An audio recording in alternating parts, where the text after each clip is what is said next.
Perkenalkan, namaku Basuki. Sekitar pertengahan tahun 2006, aku melanjutkan SMP di salah satu pesantren modern. Sebenarnya, aku tidak mau masuk pesantren, tapi ibulah yang bersikeras agar aku belajar ilmu agama di sana. Oh iya, perkenalkan juga teman SD ku namanya Hadi. Dia juga akan masuk pesantren yang sama denganku. Pagi sekali, mobil travel berhenti di depan rumahku. Ibu dari semalam sudah mengemas semua barang-barangku. Hanya ibu yang akan mengantar ke pesantren karena bapak sedang kerja di kota. Jadi mondok juga kau, ha? Mang Damin si sopir menyeringai ke arahku. Jadilah, Mang, ibuku yang menjawab. Dia tergopoh-gopoh membawa koper yang berisi pakaianku. Seorang kondektur dengan sigap membantu ibu, lalu memasukkan koper itu ke dalam bagasi mobil. Di dalam mobil tampak Hadi sedang duduk dengan wajahnya yang kusut. Mungkin ia juga dipaksa untuk masuk pesantren. Sepanjang perjalanan, aku coba membayangkan seperti apa kehidupan di pesantren. Semuanya pasti akan berbeda. Aku harus mulai hidup mandiri. Aku tahu alasan terbesar ibu memasukkanku ke pesantren tak lain karena aku sangat manja. Mungkin dia ingin mengajarkan padaku bagaimana hidup yang sebenarnya kalau tanpa orang tua. 2 jam perjalanan, akhirnya mobil travel berhenti di sebuah gerbang pesantren yang terlihat usang. Kami disambut oleh para santri dengan senyum yang ramah. Mereka membantu ibu dengan membawakan barang-barangku. Siang, Ibu, atas nama siapa ya? Seorang wanita menyambut kami di depan kantor pondok. Oh, Basuki dan Hadi, jawab ibuku. Kamar anak kami di sebelah mana ya? Tanya ibunya Hadi. Perkenalkan Bu, saya Ustazah Farihah. Jangan khawatir, Hadi dan Basuki nanti satu kamar ya, di kamar Assalam. Rudi, dia memanggil salah seorang santri yang berpakaian rapi berdasi. Tolong antarkan tamu kita ke kamar Assalam ya, minta Ustazah Farihah. Baik Ustazah, jawab santri itu. Ia lalu membawa kami semakin masuk ke lingkungan pesantren. Banyak sekali santri berlalu lalang membawa piring yang sudah terisi makanan. Tampaknya memang ini jam makan siang bagi santri. Yang membuat aku bingung adalah mereka semuanya berbicara bahasa Arab. Aku tidak mengerti pembicaraan mereka.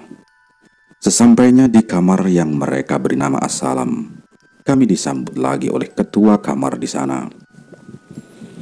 Satu kamar ini terdiri dari 15 orang, termasuk ketua kamar. Aku masih ingat nama ketua kamarku, ialah Kak Safrudin. Dia juga memang ramah, menasehatiku agar betah di pondok. Aku tidak yakin bisa beradaptasi dengan lingkungan seperti ini. 1 minggu di pondok, aku mulai betah. Kakak kelasku baik sekali. Mereka mengajariku bahasa Arab dan Inggris. Aku punya program sendiri agar cepat bisa bahasa Arab. Setiap hari, aku harus menghafal minimal 1 kosakata bahasa Arab untuk digunakan dalam percakapan. Suatu malam, saat teman-temanku sudah tidur pulas dan lampu kamar sudah dimatikan, aku malah tidak bisa tidur. Kubuka pintu lemariku, lalu mengambil sebuah kamus. Pelan-pelan kulangkahi satu persatu temanku yang sedang berjajar tidur dengan pulas. Aku mendekat ke jendela untuk mendapatkan cahaya dari luar. Kubuka sedikit tirai jendela itu. Ini jam 2 dini hari, dan pondok benar-benar sudah sepi.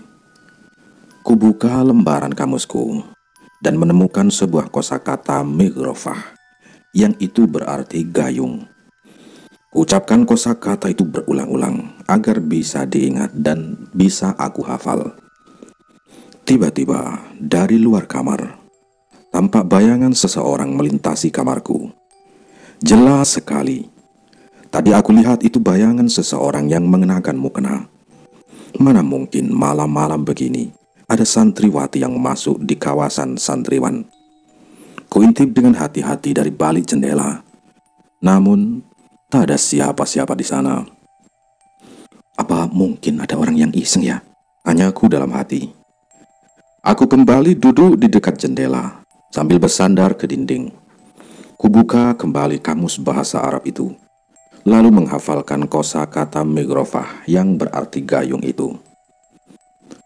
Migrofah gayung, migrofah gayung, migrofah gayung. Gumamku sambil memejamkan mata agar tetap ingat. Tiba-tiba ada seseorang yang mengetuk kaca jendela kamarku. Persis 3 ketukan. Dek, dek, dek. Siapa sih? Aku pun kesal, lalu membuka tirai jendela itu. Tapi tetap tidak ada siapa-siapa. Tak lama berselang, perutku ini mules, ingin buang air besar. Kuletakkan kamusku, lalu beranjak pergi ke toilet. Lokasi toilet ada di paling ujung gedung ini. Saking tak kuat ingin buang hajat, aku pun lari terbirit-birit. Toilet di pondok berbeda dengan toilet pada umumnya. Jadi, dalam satu ruangan, ada 11 toilet yang berjejer, hanya disekat dengan tembok yang tidak terlalu tinggi, sehingga kalau jongkok, maka teman yang sedang buang hajat di sebelah kita bisa terlihat kepalanya. Jadinya bisa buang hajat sambil ngobrol sama teman.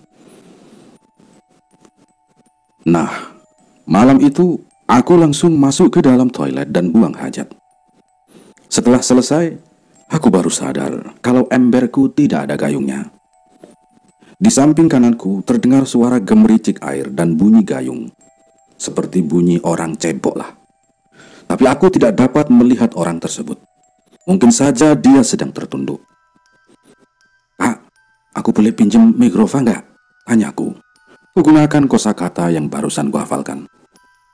Boro-boro mikrofon, kepala saja nggak punya. Jawabnya yang jelas itu suara wanita. Aku langsung berdiri melihat ke samping toilet itu. Benar saja, ada sosok tanpa kepala yang sedang jongkok di atas kloset. Aku pun lantas berteriak, lari terbirit-birit tanpa cebok. Santri di gedung itu sampai bangun karena teriakanku sangat keras. Nah, semenjak kejadian itu, aku tidak mau lagi pergi ke toilet tersebut. Sebagai penggantinya, aku selalu menggunakan toilet gedung sebelah. Cerita tentang hantu tanpa kepala menyebar luas ke semua santri. Mereka bahkan menamai setan itu dengan sebutan Siti Migrofah. Hanya segelintir orang yang percaya akan ceritaku. Banyak santri yang menganggap kalau itu cerita hanyalah fiktif belaka yang aku jadikan alasan untuk berhenti mondok. Saat ibu dan bapak menjengukku, ku ceritakan semua kejadian itu. Anehnya mereka ini malah ketawa. Hantu migrofah, ya bagus itu. Jadi kamu bisa terus ingat kosakata migrofah. Hantu itu membantu hafalanmu. Kata bapak mengejek aku. Iya pak, benar juga. Seharusnya kamu berterima kasih sama hantu itu, tambah si ibu. Siang itu kami sedang makan bersama di sebuah saung, tempat para orang tua menjenguk anaknya. Wah, ini serius bu, ada hantu di pondok ini. Hantu itu ada di mana-mana, Bas. Kita ini berdampingan hidup dengan mereka. Jangan takut, kita makhluk paling mulia di muka bumi. Ibu menjawabnya dengan santai. Aku mau berhenti mondok saja, Bu. Hahaha, bapak malah tertawa lagi. Tuh kan, Bu, ujung-ujungnya dia minta berhenti. Boleh, boleh. Ibu pun mengangguk. Tangannya sibuk mengupas kulit jeruk. Serius, boleh, Bu. Jelas saja aku sumringah. Ya tapi setelah 6 tahun, kata ibu, disambut tawa bapak yang terbahak-bahak. Aku pun kembali menampakkan wajah murung. Aku serius, Bu. Iya, ibu juga serius. Kamu nggak boleh berhenti mondok, belajar ilmu agama di sini. Iya, Bas. Jangan berhenti mondok. Bapak mau kamu pintar ilmu agamanya. Biar nanti bisa mendoakan bapak sama ibu kalau sudah nggak ada. Kau tahu, Bas, punya anak soleh itu adalah amal kebaikan yang pahalanya nggak akan pernah putus bagi kedua orang tuanya. Mendengar penjelasan bapak, aku pun tertunduk. Apa boleh buat? Aku harus tetap melanjutkan perjalananku di pondok ini. Setelah selesai menjenguk, kuantar ibu dan bapak sampai ke gerbang pondok. Sesaat sebelum mereka pergi, bapak berkata kepadaku, "Jadilah anak soleh ya Bas," kata bapak sambil tersenyum. Setiap malam, Ustazah Laila sering mengaji Al-Quran tanpa speaker di masjid pondok. Beliau memang salah satu ustazah yang sangat rajin. Malam itu, aku izin ke ketua kamarku untuk mencuci pakaian di toilet masjid. Dia selalu mengizinkanku, asal jangan terlalu larut malam. Kebetulan saat itu tidak banyak pakaian yang aku cuci, hanya 2 buah celana dan 1 baju. Dari dalam masjid, terdengar suara merdu Ustazah Laila. Aku suka mendengar beliau mengaji tengah malam seperti ini, membuat suasana jadi hangat. Selesai mencuci, ku bawa pakaianku ke belakang gedung. Namun, di tengah perjalanan, aku bertemu dengan seorang wanita yang berjalan dengan santai sambil membawa Al-Quran. "Kebiasaan kamu nyuci baju malam-malam begini, Bas?" kata Ustazah Laila. Loh, Ustazah, bukannya tadi lagi ngaji di masjid?" Orang saya baru mau ngaji. Udah sana cepat tidur. Udah malam, besok harus sekolah," suruh Ustazah Laila. "Ustazah, sumpah tadi aku dengar suara Ustazah lagi ngaji di masjid." Lalu suara itu terdengar kembali. Itu adalah suara Ustazah Laila sedang membaca surah Al-Ikhlas. Suara itu bahkan terdengar sangat keras, terkesan membentak-bentak. Itu suara Ustazah." Meletakkan ember yang berisi pakaian. Wajahku pun kebingungan. Ustazah Laila mengerutkan dahi. Ia mendengarkan suara itu dengan seksama. "Astagfirullah," katanya.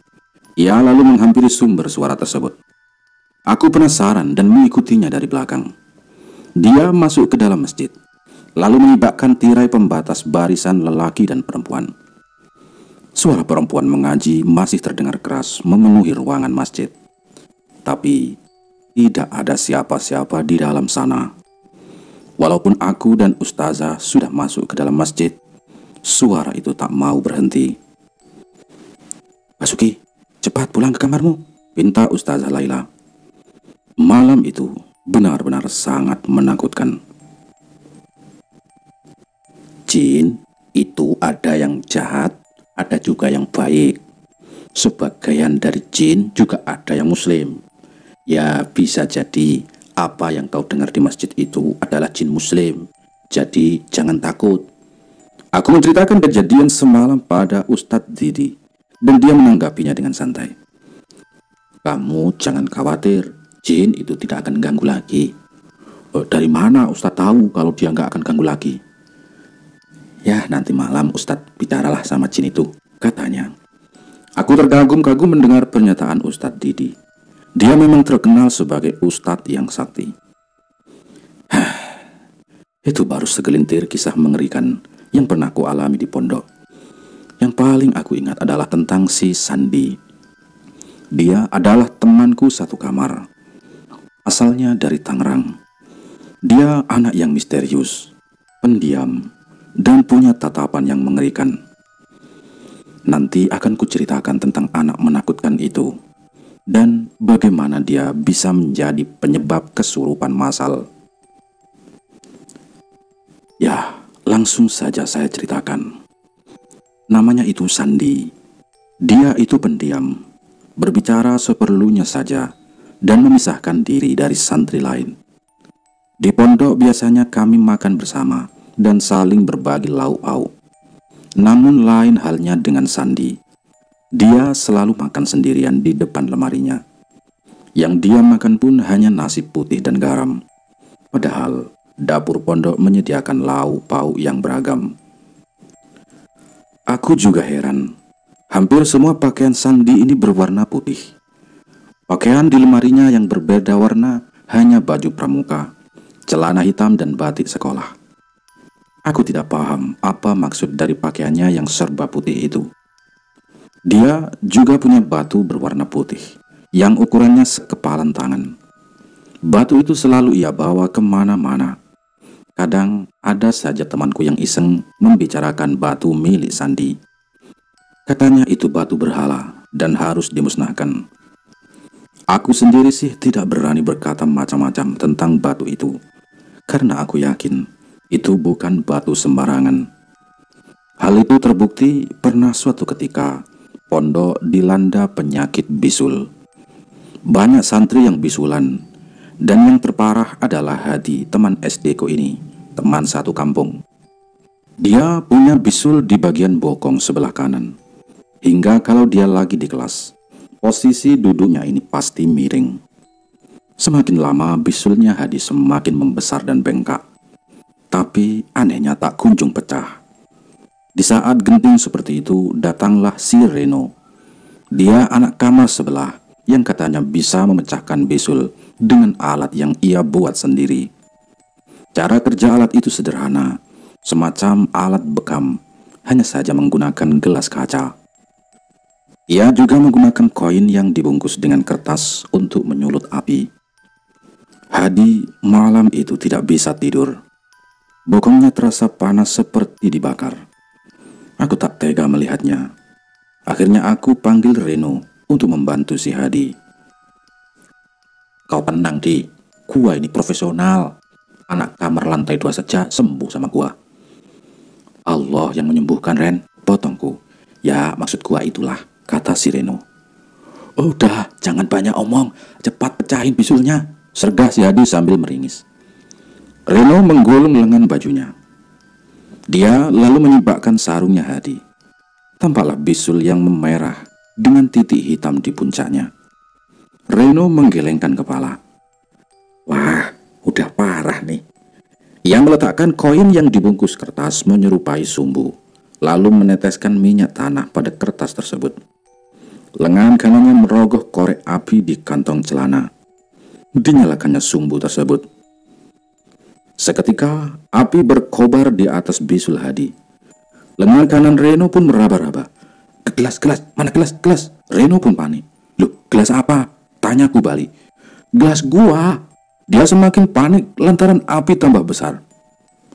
Wah, lo tadi kan gak bawa gelas, sergahku. Dan ternyata dia memang lupa membawa gelas. Api semakin membesar. Hadi berteriak kepanasan.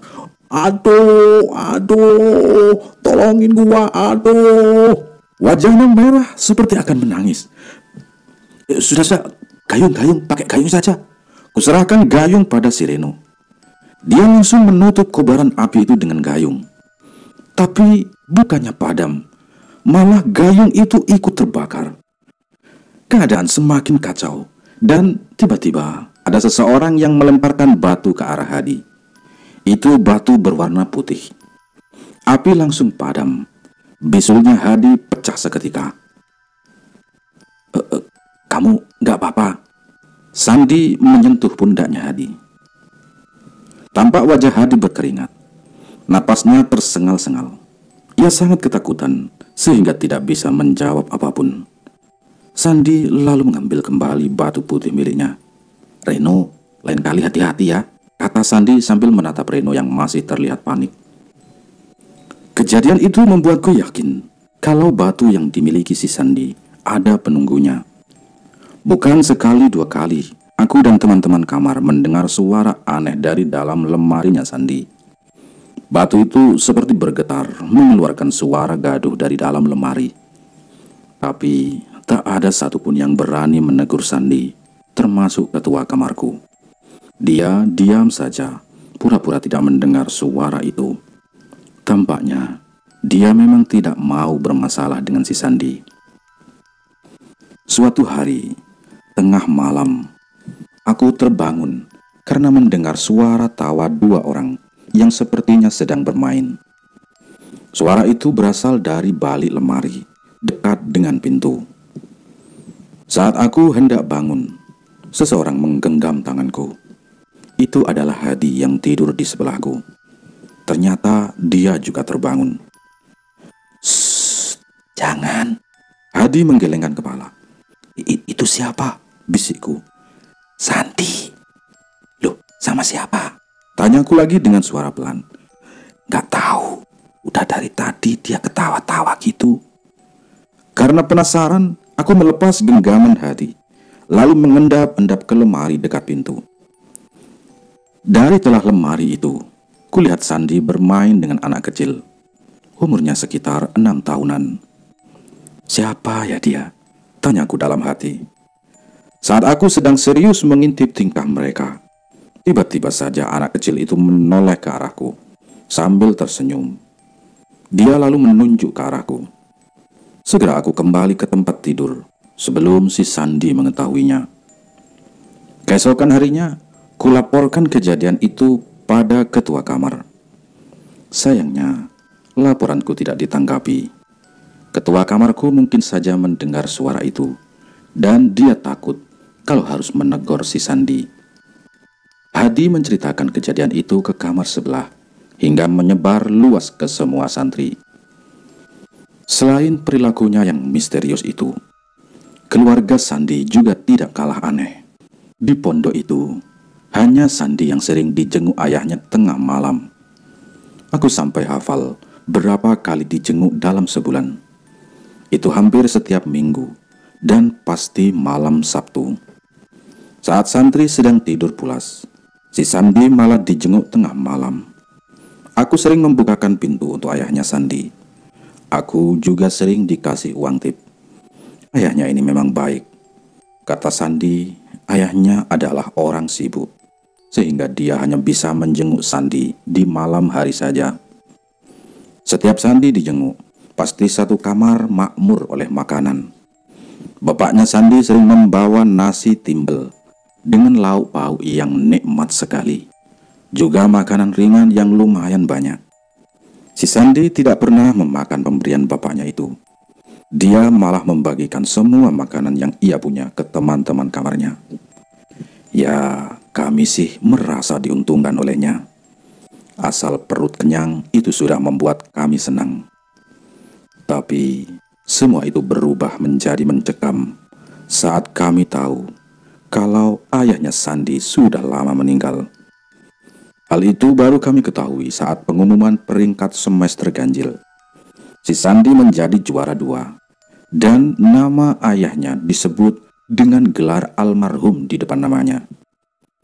Setelah kami satu kamar tahu kebenaran itu, kami tak mau lagi menerima makanan pemberian Sandi. Malam berikutnya, saat semua orang sudah tidur lelap, pintu kamar diketuk. Aku tahu itu pasti ayahnya Sandi yang rutin menjenguk di malam Sabtu. Kulihat Sandi bangun, lalu berjalan ke arah pintu. Sayup-sayup kudengar percakapan mereka dari balik lemari itu. Mereka sudah tahu ayah dan tidak mau menerima makanan dariku lagi, kata Sandi. Nanti ayah beri mereka pelajaran, timpal ayahnya. Aku semakin takut mendengar ancaman itu. Sebisa mungkin ku pejamkan mata, ku tutup kepalaku dengan bantal agar tidak mendengar percakapan mereka. Dia orangnya ayah. Tiba-tiba saja si Sandi sudah berdiri di depanku sambil menunjuk wajahku. Kenapa ya? Aku terbata-bata melihat wajah ayahnya yang datar dan pucat. Siapa namamu, Le? Tanya ayah Sandi. Basuki, Pak. Jawabku terbata-bata dan masih dalam posisi terlentang. Berdiri, pintanya. Kuturuti perintahnya. Ragu-ragu aku berdiri sambil tertunduk. Aku tidak berani menatap wajah ayah Sandi yang mengerikan itu. Pegang lenganku. Dia menjulurkan lengan kanannya. Perlahan ku pegang lengannya itu. Ada denyut nadinya kan? Tanyanya. Aku mengangguk. Padahal aku tidak merasakan sedikit pun denyut nadi di pergelangan tangannya. Aku ini masih hidup. Jangan menakut-nakuti temanmu. Kasihan Sandi. Lanjutnya. Baik, Pak. Maafkan saya. Aku pun minta maaf. Padahal aku sama sekali tidak merasa bersalah. Dia lalu beranjak dari kamar. Sedangkan aku sempat pipis sedikit di celana, saking takutnya. Aku tidak akan pernah lupa kejadian mengerikan itu. Keesokan paginya, Aku bertingkah seolah tidak terjadi apa-apa semalam. Aku juga memaksakan diri untuk makan nasi timbel yang dibawa oleh ayah Sandi semalam. Semua teman-temanku di kamar terheran-heran melihatku yang lahap memakan nasi timbel pemberian si Sandi. "Lu gak takut, Bas?" tanya si Hadi. "Oh, enggak. Ini makanannya enak kok. Mau? Kusodorkan nasi timbel itu." "Hi, enggak. Gua gak berani. Itu tuh makanan yang dibawa sama orang yang udah apa?" Tiba-tiba Sandi ada di belakangnya si Hadi. Ia menatap Hadi dengan tatapan tajam. Udah. Hadi salah tingkah. "Udah menjenguk lu, Sandi," jawabku dengan santai. "Oh ya, itu maksud gua." Hadi membenarkan posisi pecinya. Dia masih terlihat gugup sekaligus takut. Enak gak makanannya?" Sandi melirik ke nasi timbel yang sedang aku makan. Wah, gila. Ini sih enak banget. Ibumu yang masak ya, Andi?" kataku kepada Sandi. "Bukan, tapi ayah yang masak," jawab si Sandi. Wah. Hadi malah mual-mual. Itu membuat Sandi seketika melirik ke arahnya. "Maaf, kayaknya gua masuk angin." Hadi pun pergi keluar kamar. Aku tahu, pasti dia membayangkan hal menjijikkan pada makanan ini. Apalagi yang memasaknya adalah orang yang sudah meninggal. Sandi masih memperhatikanku yang sedang makan. Mau ikut makan?" tanya ragu-ragu. Enggak lah," jawab si Sandi singkat. Di belakang gedung kamarku, ada sebuah pohon kedondong yang katanya angker. Menurut cerita yang beredar dari mulut ke mulut, katanya pohon itu tidak mempan ditebang. Pihak pondok sudah berkali-kali mencoba untuk menebang pohon itu, tapi batangnya sangat keras dan tidak mempan oleh alat apapun. Sampai saat ini pohon itu masih tumbuh subur di belakang gedung kamarku. Ada juga orang yang bilang kalau pohon itu dihuni kuntilanak. Aku juga mendengar pengakuan dari beberapa santri yang pernah ditertawai kuntilanak penghuni pohon kedondong itu. Semua santri takut pada pohon itu, terkecuali Reno. Dia memang santri yang bebal dan sok tahu. Suatu sore, setelah selesai olahraga, aku, Hadi, dan Reno nongkrong di belakang gedung sambil minum es jeruk yang kami buat sendiri. Tiba-tiba, si Reno melirik pohon kedondong yang tak jauh dari tempat kami nongkrong. "Kalian percaya sama kangkeran pohon itu?" tunjuk Reno ke arah pohon. Iyalah. Udah jangan diomongin, nanti penunggunya dengar," kata si Hadi. Kalian ini semua tertipu. Kalian tahu, gua sering lihat Mang Jasim, tukang bangunan pondok ini, ngambil buah kedondong di pohon ini. Isu tentang pohon angker itu pasti hanya akal-akalannya Mang Jasim saja, agar tidak ada santri yang berani memakan buahnya. Buah itu pasti dia jual ke pasar. "Masa sih, Ren?" Aku mengerutkan dahi. Kalian gak percaya? Nih, gua buktikan ya. Reno memelorotkan celana kolornya. Ren, mau ngapain lo? Dia kemudian kencing di pohon kedondong itu. Aku dan Hadi terkejut melihat perilaku Reno. "Gila lu, Ren." Hadi menggelengkan kepala. Ren, jangan bawa-bawa gua ya. Lo yang kencing sendiri dan gua gak mau ikut ketulah, sergahku pada Reno. "Sama, Ren, gua juga gak mau kena batunya nanti." Hadi sependapat denganku. "Halah, kalian itu dimakan sama mitos dan kebohongan. Lihat saja, gua masih baik-baik saja kan?" Reno pun tersenyum. Gayanya tengil sekali. Tidak butuh waktu lama bagi Reno untuk merasakan akibat dari perbuatannya itu. Setelah tadi sore mengencingi pohon angker, malamnya Reno berteriak-teriak kesakitan. Kelaminnya itu membengkak. Ia bahkan menangis karena tidak kuat menahan rasa sakit. Kami lalu membawanya ke puskesmas pesantren. Namun, rasa sakitnya tidak kunjung sembuh. Dia berteriak sambil meminta ampun pada penghuni kedondong itu. "Emangnya kamu ngapain di pohon itu?" tanya petugas puskesmas. "Kencing, Bu. Dia kencing di pohon itu." Aku yang menjawab karena Reno tak berhenti berteriak kesakitan. Aduh, kayak kebakar nih. Tolong, panas, panas. Reno terus mencercau. Coba panggil si Sandi, pintaku pada Hadi. Tak lama kemudian, Sandi muncul. Dia melihat kondisi Reno, lalu menggelengkan kepala. Oh, nggak bisa ini. Aku nggak bisa tolong dia, katanya. Kenapa, San? Tanyaku. Penunggu pohon itu sangat marah. Jawab Sandi lagi. Reno pun harus dirawat di puskesmas pesantren itu. Keesokan paginya, kelamin Reno semakin parah, membengkak dan memerah seperti mau meledak. Di saat seperti itu, untung saja ada Ustadz Didi yang datang menjenguknya. Tolong ambilkan air putih, pinta Ustadz Didi. Dia menyibakkan sarungnya Reno. Air itu dibacakan doa-doa oleh Ustadz Didi, lalu disemburkan air tersebut pada kelaminnya Reno. Lain kali jangan gegabah, Ren, kata Ustadz Didi. Ia lalu menutup kembali sarungnya Reno. Beberapa hari kemudian, Reno akhirnya sembuh. Dia tidak berani lagi mempermainkan pohon kedondong itu. Bahkan Reno tidak mau lagi diajak nongkrong bareng di sana. Di belakang pondokku juga ada sebuah sungai besar. Kalau musim hujan, airnya akan naik sampai masuk ke komplek pondok. Sungai itu terkenal dengan jembatannya yang angker. Namanya Jembatan Cimuning. Aku pernah mendengar cerita dari salah satu santri tentang keangkeran jembatan itu. Dulu, menjelang maghrib, ada seorang pedagang cilok yang hendak pulang kampungnya yang berada di seberang sungai. Namun, saat dia di tengah-tengah jembatan, tiba-tiba muncul sekawanan anak kecil dari semak-semak. Mereka pun menghampiri pedagang cilok itu sambil membawa uang 10 ribuan. Mang, beli, Mang, beli.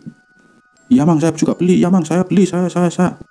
Ada sekitaran 10 orang anak yang mengerumuni si pedagang cilok. Jelas saja itu membuatnya senang, lantaran dagangannya akan laris. Ia pun berhenti di tengah-tengah jembatan untuk melayani pelanggannya. Setelah semua anak mendapatkan cilok, anak-anak itu pun berlarian kembali ke tepi jembatan. Selang beberapa saat, uang yang diterima si pedagang cilok berubah jadi daun-daunan kering. Si pedagang cilok terkejut melihat tumpukan daun di lacinya. Lalu dari ujung jembatan, tampak anak-anak kecil itu muncul lagi. Kali ini wajah mereka penuh dengan darah dan mulutnya juga bertaring. Bajunya kumal, kedua matanya merah menyala. Mereka membawa lembaran daun, menghampiri si pedagang cilok. Mang, beli lagi, Mang, ya beli lagi, saya juga, Mang, saya juga. Teriak anak-anak kecil itu membuat pedagang cilok lari terbirit-birit. Cerita tentang keangkeran jembatan itu memang sudah melegenda. Yang aku heran adalah, akhir-akhir ini si Sandi sering mendatangi jembatan itu tanpa sepengetahuan pengurus pondok. Usai maghrib, para santri pergi ke beranda masing-masing untuk mengaji Al-Quran. Tapi si Sandi malah pergi ke jembatan itu. Karena penasaran, aku dan Hadi mengikutinya dari belakang. Sepanjang perjalanan, si Sandi tampak mengobrol sendirian, seperti ada makhluk halus yang menemaninya. Akhirnya, kami tiba di ujung jembatan Cimuning. Sandi duduk di ujung jembatan itu. Ia seperti sedang menunggu seseorang. Aku dan Hadi bersembunyi di balik pepohonan. Tak lama kemudian, Sandi tersenyum, seperti melihat kedatangan seseorang yang ditungguinya. Hadi, lo dengar itu? Bisikku. Iya, ada yang bersiul, jawab si Hadi. Di, lihat itu, lihat, tunjukku. Apa yang kami lihat benar-benar membuat kami terkejut, sekaligus merinding. Sandi memang tidak seharusnya ada di pondok pesantren ini. Dia tidak sama seperti kami, atau mungkin dia bukan manusia seperti kami. Kulihat ada seorang wanita menghampiri Sandi. Yang membuatku terkejut adalah kedua kaki wanita itu melayang. Dia mengenakan baju warna merah dan kain batik. Aku dan Hadi terkejut bukan main. Sandi dibawa oleh wanita itu berjalan ke tengah jembatan. Aku hendak mengikutinya, tapi si Hadi ini menahan tanganku. Mau kemana? Tanyanya. Ngikutin si Sandi lah, jawabku. Jangan, terlalu bahaya, kata Hadi. Lah tapi kalau dia hilang gimana? Tanyaku lagi. Kita lapor ketua kamar saja. Hadi pun memberi saran. Ya sudah, ayo pulang, kataku. Kami pergi dari sana. Sesekali aku menoleh ke belakang. Dari kejauhan masih terlihat punggung Sandi yang semakin menjauh dibawa oleh wanita misterius itu. Sesampainya di beranda kamar, aku menceritakan apa yang kulihat di jembatan Cimuning. Kak, Sandi dibawa setan, kataku sambil mengatur nafas. Hah? Dibawa setan? Kata ketua kamarku. Iya kak, ayo selamatkan dia, ujar si Hadi. Apaan sih? Kalian ini jangan mengada-ngada ya. Itu si Sandi lagi ngaji, kata ketua kamar kami sambil menunjuk ke arah kanan. Dan benar saja, kulihat Sandi sedang khidmat mengaji di beranda kamar, menoleh ke arahku dengan tatapan datarnya. Tapi Pak, sumpah demi Allah, aku lihat si Sandi tadi dibawa sama wanita misterius di jembatan, kataku mencoba untuk meyakinkan ketua kamar. Iya, wanita itu kakinya melayang kak, tambah si Hadi. Hati-hati sama yang kalian lihat. Sandi, hati-hati sama yang kalian lihat, kata Sandi yang berdiri dan menatap ke arah kami berdua. Tatapan itu selalu membuatku takut. Emang kenapa? Tanyaku. Yang kalian lihat itu setan, bentak si Sandi. Aku seketika merinding. Tak lama berselang, tiba-tiba terdengar suara gaduh dari lantai 2. Semua santri di lantai bawah pun seketika menutup Al-Qur'annya. Mereka berhamburan naik ke lantai 2 untuk mencari tahu apa yang telah terjadi. Aku pun penasaran, lalu ikut naik ke lantai 2. Sesampainya di sana, kusaksikan seorang santri yang sedang kesurupan. Dia mengamuk sendiri. Tak ada yang berani mendekatinya. Mulutnya terus meracau tidak jelas. Tingkahnya menjadi semakin aneh. Kedua tangannya bersedekap. Dia lalu melompat-lompat seperti pocong, sambil tertawa dengan suara keras. Jelas sekali itu bukan suaranya. Kalau didengarkan, itu seperti suara lelaki yang sudah lanjut usia. Santri itu terus-terusan melompat ke sana sini. Kedua matanya melotot. Kalian lihat, tak ada lagi di dunia ini yang bisa menyelamatkan kalian. Kalian akan disesatkan.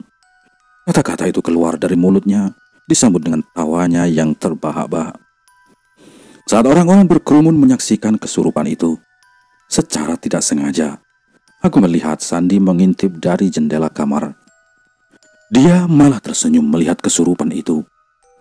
Aku heran, kenapa dia malah kelihatan senang. Sandi tampak tersenyum melihat orang kesurupan. Entah apa yang ada di pikirannya. Aku terus memperhatikan tingkah si Sandi. Tiba-tiba, kedua bibirnya bergerak-gerak sambil menatap ke arah santri yang sedang kesurupan itu. Santri itu tiba-tiba melirik ke arah Sandi. Kemudian ia tertawa terbahak-bahak.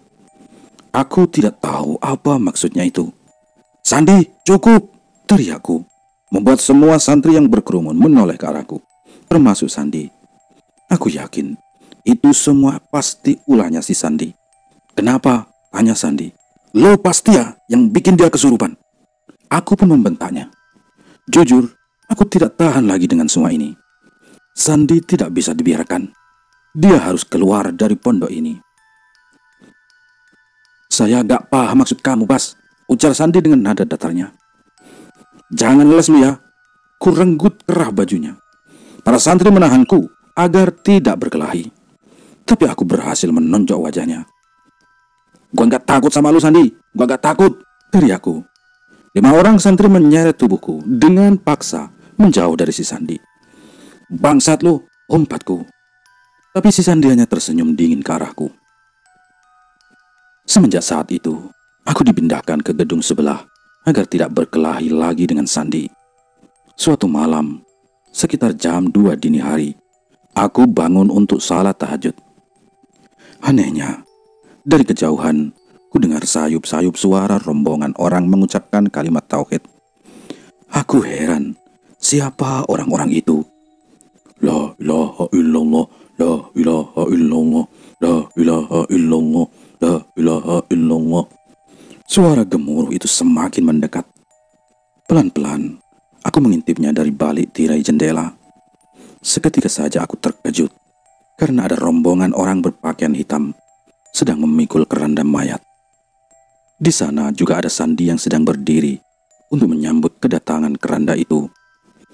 Mereka menurunkan keranda itu, lalu keluarlah asap yang mengepul dan menggumpal tebal. Asap itu membentuk pocong berukuran kecil. Sandi kemudian membopong pocong itu masuk ke dalam kamarnya. Rombongan orang berbaju hitam perlahan hilang begitu saja. Jujur, aku tidak bisa membiarkan Sandi terus berada di pesantren ini.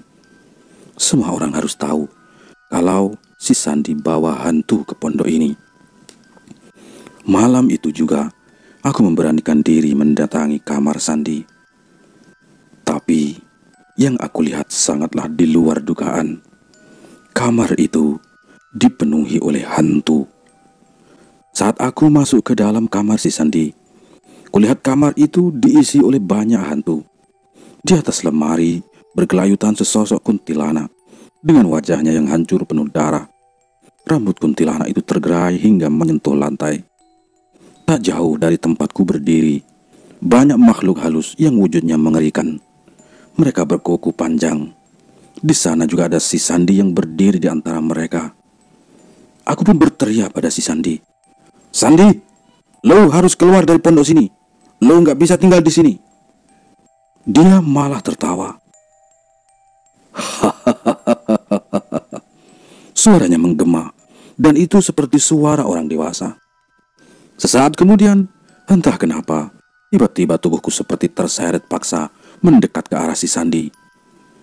Ia lalu mencekik leherku. Aku meringis sambil berkata, "Istighfar Sandi, lepasin gua." Ia seperti tidak peduli, malah mencekik leherku dengan semakin kuat, sehingga aku kesulitan untuk bernapas. Entah apa yang terjadi selanjutnya, aku tidak tahu. Tubuhku lemas, napasku tercekat di tenggorokan. Aku hilang kesadaran. Keesokan paginya, aku pun siuman. Kudapati diriku terbaring di dalam ruangan puskesmas pesantren. Dari luar, sayup-sayup terdengar dua orang yang sedang ngobrol satu sama lain. Aku mengenali suara itu.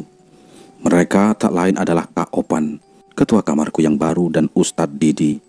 Tak lama berselang, mereka berdua masuk ke ruangan tempatku dirawat.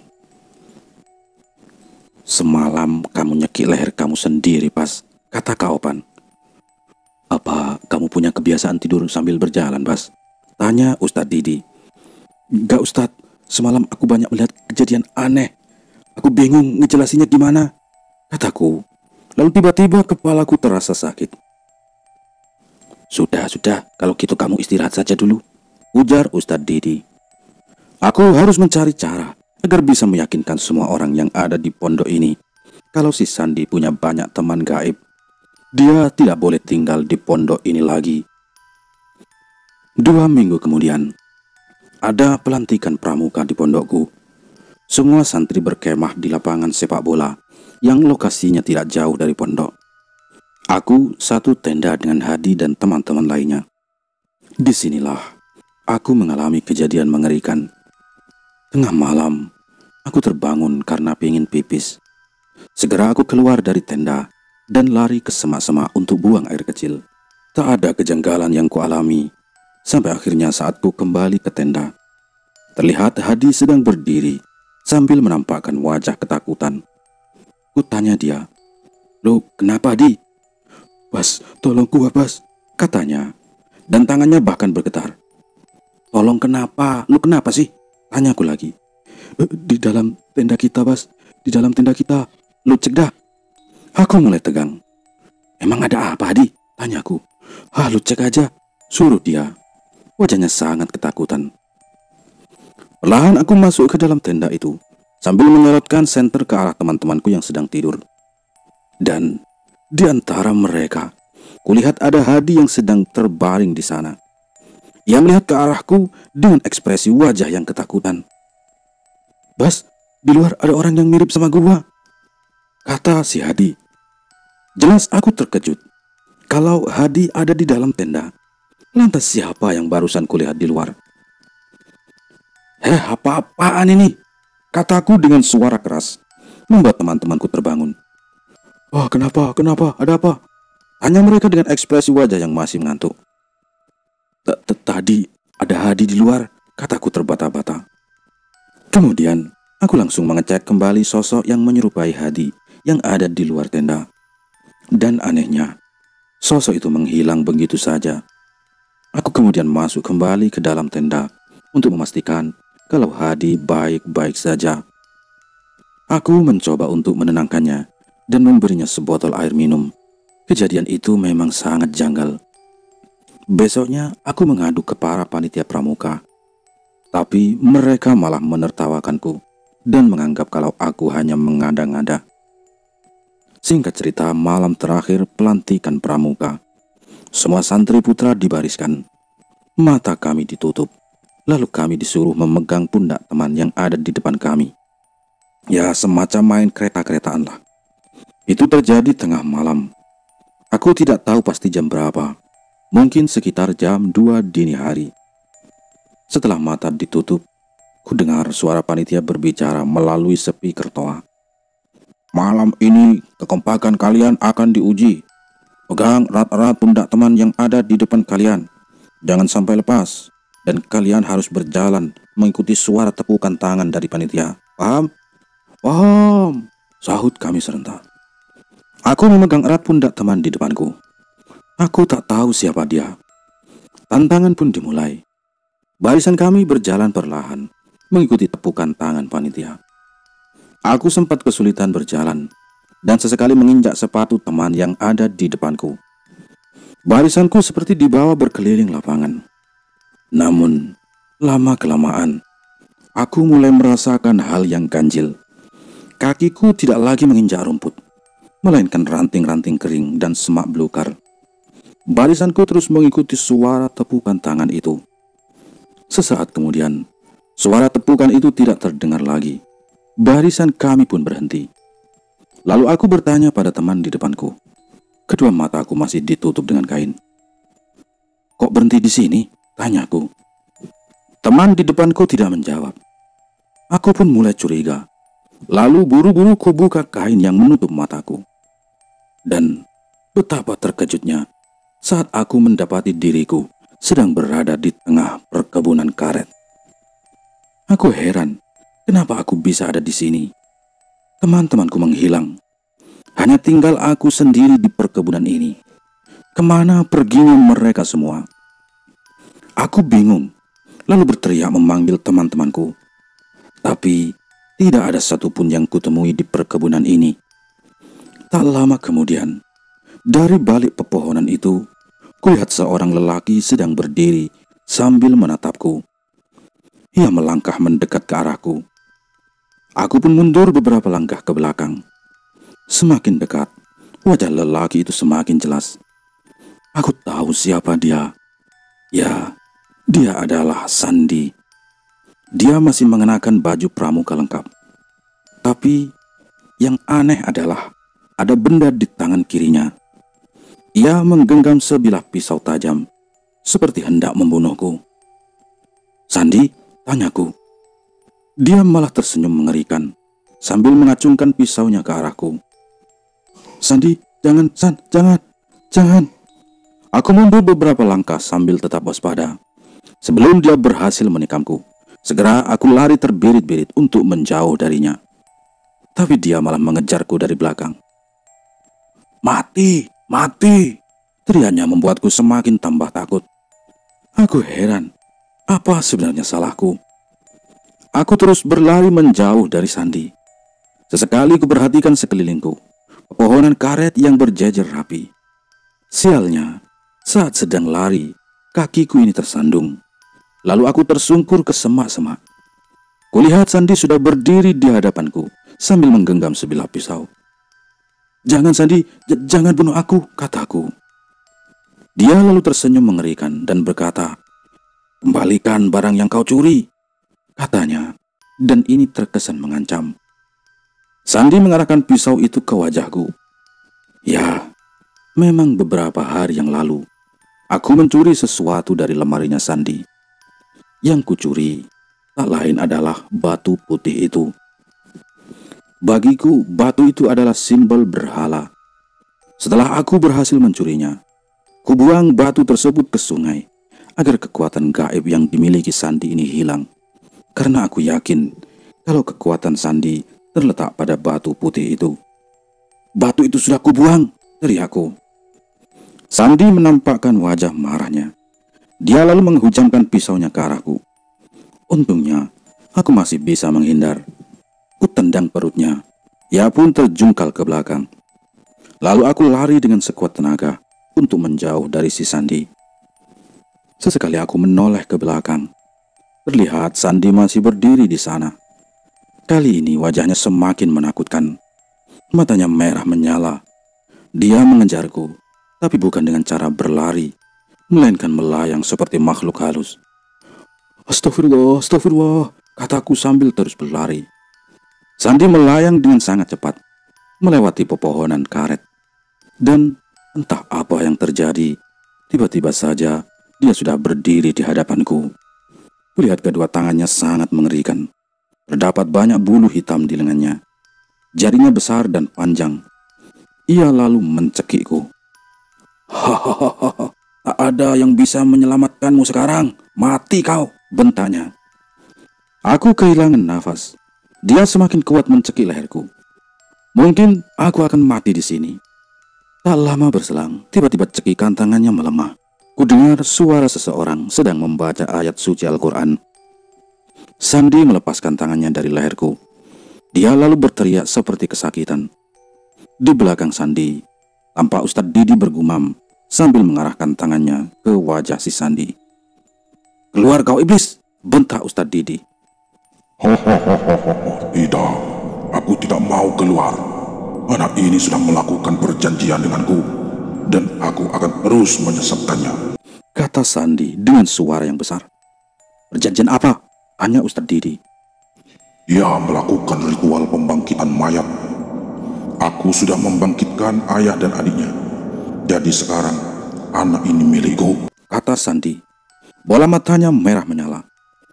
"Kau iblis suka berbohong. Tak ada yang dapat kembali dari kematian. Yang kau tunjukkan ke Sandi adalah jelmaan jin. Keluar, atau kuhancurkan kau dengan ayat suci Allah." Ustadz Didi lalu kembali membaca ayat suci. Sandi memegang kepalanya. Ia tampak kesakitan. "Astagfirullah, Ustadz, lihat," kataku sambil menunjuk ke arah pepohonan karet. Di sana, tampak ada dua orang yang sedang berdiri. Yang satu berbadan tinggi, dan yang satu lagi seperti anak kecil. Mungkin saja itu adalah ayah dan adiknya Sandi. "Aku akan menyesatkan kalian," Sandi kembali berkata dengan suara aneh. Ustadz Didi lalu melemparkan tasbih ke wajah Sandi, yang membuat Sandi terkapar tak berdaya. Matanya melotot. Ustadz Didi menutup mata si Sandi dengan telapak tangannya, sambil terus membaca ayat suci. Aku menoleh ke arah pepohonan. Kedua lelaki tadi sudah menghilang entah kemana. Ustadz Didi lalu membopong tubuh Sandi. Kami berhasil keluar dari perkebunan karet itu. Yang baru aku tahu adalah, ternyata lokasi perkebunan itu tak jauh dari pesantren. Sesampainya di lingkungan pondok, para panitia pramuka menyambut kedatanganku. Mereka panik lantaran aku menghilang begitu saja. Untungnya Ustadz Didi menyelamatkanku. Menjelang subuh, kegaduhan kembali terjadi. Santriwati satu gedung semuanya kesurupan. Ada yang menjerit seperti kesakitan, dan ada juga yang tertawa terbahak-bahak. Aku yakin kesurupan itu masih ada kaitannya dengan Sandi. Kesurupan itu terjadi selama 1 jam, hingga akhirnya mereka sembuh satu persatu. Keesokan harinya, Sandi dijenguk oleh ibunya. Aku dipanggil untuk menghadap pimpinan pondok, karena aku menjadi korban malam itu. "Semenjak kematian ayah dan adiknya, Sandi memang sering bertingkah aneh, Pak Kiai. Seperti ada yang menempeli tubuhnya. Saya sudah bawa dia ke tempat ruqyah, tapi tidak juga sembuh. Makanya saya masukkan ke pesantren. Siapa tahu di pesantren dia bisa sembuh. Pak Kiai pun mengangguk-angguk. Ibu jangan khawatir, nanti biar kami yang urus Sandi. Ustadz Didi juga kemarin sudah meruqyahnya, kata Kiai. Sandi harus diberi perhatian khusus di pondok ini, Pak Kiai. Aku khawatir jin itu datang lagi dan masuk ke tubuh Sandi, kata Ustadz Didi. Tenang saja, kalau Sandi rajin salat dan mengaji, insya Allah jin tidak akan mengganggu dia lagi. Yang terpenting adalah membentengi diri sendiri, ujar Pak Kiai. Sandi hanya diam saja. Wajahnya terlihat pucat. Kemudian ibunya berkata, saya mau bawa Sandi pulang dulu, Pak Kiai. Nanti saya antarkan ke pondok lagi. Oh, silakan Bu. Tapi ada baiknya jangan lama-lama. Nanti dia ketinggalan pelajaran, ujar Pak Kiai. Sandi pun dibawa pulang oleh ibunya. Jujur, aku merasa lega. Karena setidaknya pondok ini bebas dari teror si Sandi. Namun, ternyata Sandi tidak pernah kembali lagi ke pondok. Tidak ada kabar darinya. Hingga akhirnya pihak pondok mencoret namanya dari daftar peserta didik. Sandi memang sudah tidak ada. Tapi bukan berarti aku tidak mengalami kejadian janggal yang tidak kalah mengerikan. Menginjak kelas 2 SMA, aku mengalami kejadian mengerikan lagi. Saat itu, setiap santri yang sudah menginjak kelas 2 SMA akan diberi jadwal untuk menjadi penjaga pondok di malam hari. Kebetulan, malam itu bagian aku yang berjaga. Ya, semacam ronda lah. Saat sedang berjaga tengah malam, tiba-tiba perutku lapar. Kebetulan, waktu itu kulihat lampu dapur umum sudah menyala. Kulirik jam tanganku, sudah jam 3 dini hari. Dan di dapur itu, pasti petugas dapur umum yang sedang masak untuk sarapan santri nanti pagi. Jelas saja aku senang, dan langsung mendatangi dapur umum itu. Siapa tahu ada makanan yang sudah matang. Aku bisa minta sesuatu yang bisa dimakan pada ibu penjaga dapur umum. Setibanya di sana, tampak 2 orang wanita sedang memasak sesuatu. Bu, ada makanan? Tanyaku. Oh, ada. Kebetulan sekali, kata ibu dapur sambil membukakan pintu. Dia lalu menyerahkan tempe goreng dan sepiring nasi padaku. Aku pun makan dengan lahap, sampai perutku kenyang. Setelah itu aku langsung pamit. Namun, baru saja 3 langkah dari pintu dapur, lampu dapur seketika padam, dan pintu tertutup dengan sangat keras seperti dibanting. Wah! Karena penasaran, aku periksa jendela dapur itu sambil menyorotkan cahaya senter. Dan anehnya, tak ada siapa-siapa di dalam dapur. Padahal jelas-jelas tadi ada 2 orang yang sedang memasak. Aku pun lari terbirit-birit menjauh dari dapur umum itu. Singkat cerita, aku sekarang sudah lulus dari pondok pesantren. Dan itulah kisah-kisahku yang menyeramkan ketika aku berada dan mondok di pondok pesantren itu. Semoga kisahku ini menjadi bahan pembelajaran bagi kita semua. Selesai.